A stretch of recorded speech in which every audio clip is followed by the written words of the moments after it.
დეკორატიული სილამაზე, ბუნებრივი ფორმებისგან შთაგონებული სტრუქტურა. მე-19-მე-20 საუკუნის ხელოვნებას, არქიტექტურასა და დიზაინს ახალი მიმდინარეობა.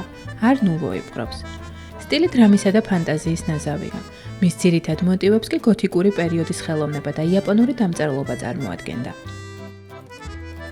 მოდერნისტული მიმდინარეობა ვიზუალური ხელოვნების მთელ სპექტრს, განათებას, ქსოვილს, ჭურჭელს, სამკაულს, ავეჯს, არქიტექტურასა და დეკორატიულ ხელოვნებას აერთიანებს. არნუვო სტილი, ეს არის ძალიან საინტერესო მოვლენა ხელოვნების ისტორიაში. დავიწყებთ იქიდან, ალბათ რომ პირველ რიგში რა თქმა უნდა პროტესტი არის ინდუსტრიალიზმის ზოგადად წინააღმდეგ, თუმცა მას შეიძლება ითქვას, რომ წინამორბედიც ყავდა. ეს ინდუსტრიალიზაცია იმდენად შემოიჭრა ცხოვრებაში, რომ ხელოვნება და ხელოსნობა თითქმის ქრებოდა. გავრცელდა მთელს მსოფლიოში, როგორც ამერიკაში და იქ როგორც სტილი ტიფანი, ესე არის ცნობილი და საფრანგეთში თავისთავად, ესპანეთში, რუსეთში, შოტლანდიაში ძალიან ესე მაკინტოში წარმოდგენილი ხო, თვითონ ვენაში, სესეციონით, გერმანიაში როგორც იურგენ შტილი წარმოდგენილი იყო და მიუხედავად იმისა, რაც აქ არნუვოს განსაკუთრებული, რომ სტილის, ვთქვათ, პრინციპი ერთი იყო, მაგრამ არ კარგავდა თითოეული ქვეყანა ავთენტურობას.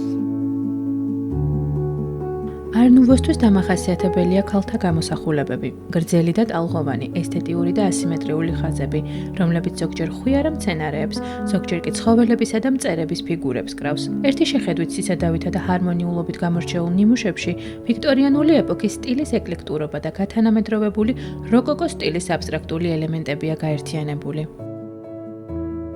მიმდინარეობამ ხელი შეუწყო საიუველირო ხელოვნების აღმასვლას, განსაკუთრებით მინანქრის, ოპალისა და სხვა ნახევრად ძვირფასი ქვების დამუშავებას. მოდერნი საქართველოში პირველად მე-20 საუკუნეში ჩნდება. აშენდა სკოლები, მაღაზიები, საავადმყოფოები, თეატრი. ახალი მიმდინარეობა განსაკუთრებით აქტიურად ეთნიკურად მრავალფეროვან დედაქალაქში, თბილისში დამკვიდრდა, სადაც ცხოვრების ტემპი გაცილებით დინამიური იყო. საქართველოს იმ პერიოდში არის რუსეთის გუბერნიის ნაწილი, თუმცა სრულიად განსხვავებული თავისი კულტურული ფონით და სწორედ რუსეთიდან და ასევე ევროპიდანაც საქართველოში შემოდის სტილი მოდერნი. ყველა ქვეყანას თავისი ესეთი ავთენტურობა არნუვოსთან მიმართებაში ჰქონდა შენარჩუნებული, საქართველოში ეს არაჩვეულებრივად გამოჩნდა. არნუვოსა და ქართული სტილის სინთეზი განსაკუთრებულად საცხოვრებელი სახლების დიზაინში იკითხებოდა. არქიტექტორები ცდილობდნენ ევროპული დიზაინისთვის დამახასიათებელი ორნამენტები, დეტალები თუ ხაზები ქართული ელემენტებისთვის მიესადაგად. ფასადები სახლის, ეს არის ჩვეულებრივი ევროპული ფასადები, ხო, ყველა იმ პრინციპის შენარჩუნებით, რაც არის არნუვოსთვის დამახასიათებელი, იქ დეკორატიულობა, იქ ესეთი რელიეფები, თუმცა ეზოები უკვე ინარჩუნებს სრულიად ქართულ ავთენტურ სახეს თავისი ხის აივნებით. ძალიან ბევრი საინტერესო ნაგებობები გვაქვს შემორჩენილი არნუვოსი და საინტერესოა ისიც, რომ ეს არ იყო მარტო თბილისი.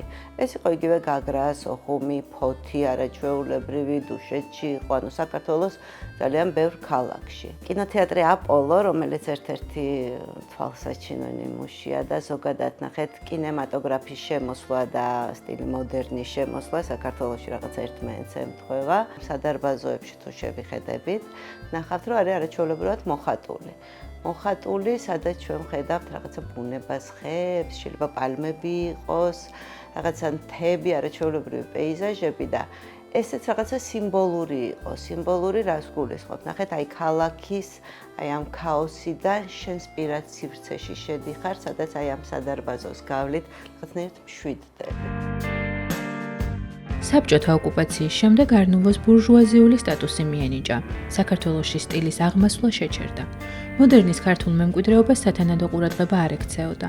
შენობათა უმრავლესობამ რეკონსტრუქციის შემდეგ პირვანდელი სახე დაკარგა.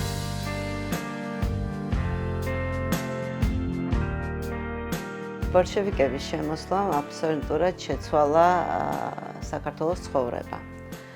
და რა თქმა უნდა პირველ რიგში ეს კულტურასაც ეხება. გაჩერდა ყველა ის ტენდენციები, რაც აქამდე იყო და რითიც ჩვენ ნამდვილად ევროპის ნაწილი ვიყავით.